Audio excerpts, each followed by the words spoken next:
The water saga continues as Stephanie explores how much trouble our piece of the water cycle can take and answers an age-old where does it go after you go? If you give it enough time, water can clean itself. But we put so much stuff into the water, it needs help to get clean. Haven't you ever wondered what happens to the water after you flush the toilet? How do you ever use it again?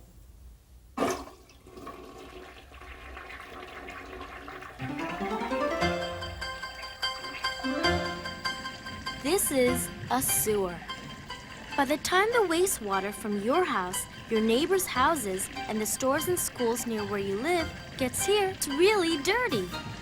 In fact, there are different kinds of dirt in the water, and to get them out, we send water to a treatment plant.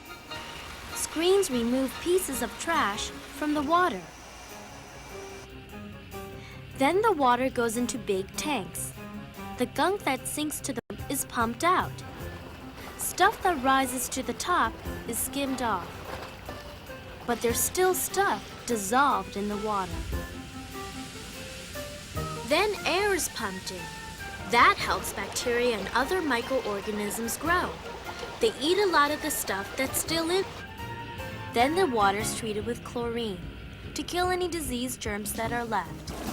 By the end of the treatment, the water's cleaner, but not clean enough to drink. It's pumped from the treatment plant into our rivers and oceans. That puts it back into the water cycle, where nature finished the job. Nature has its own system for cleaning water. That's right. Water can clean itself. How?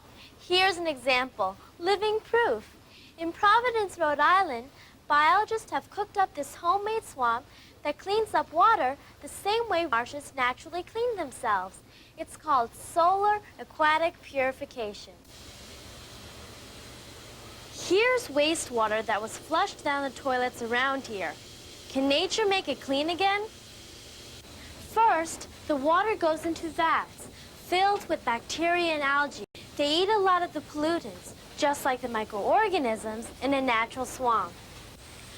By the time the water gets here, it's clear, but there's still a lot of invisible chemicals in it. These plants help take out a lot of the chemicals. Next, the water goes into these vats. There are fish and more plants. The snails chow down, the plants absorb a lot of the remaining chemicals, and the fish eat a little bit of everything. The water stays in the system for about 5 days, while nature does the dirty and clean work. The water comes out, well, not completely fine, but a lot better than it was. While the water was in all these tanks, natural processes made the water cleaner, but nature can handle only so much so fast. There's a limit. Go over that limit. Next, Stephanie whips up a recipe for disaster. The waste from your toilet isn't the only thing that gets water dirty. All kinds of other stuff gets into it.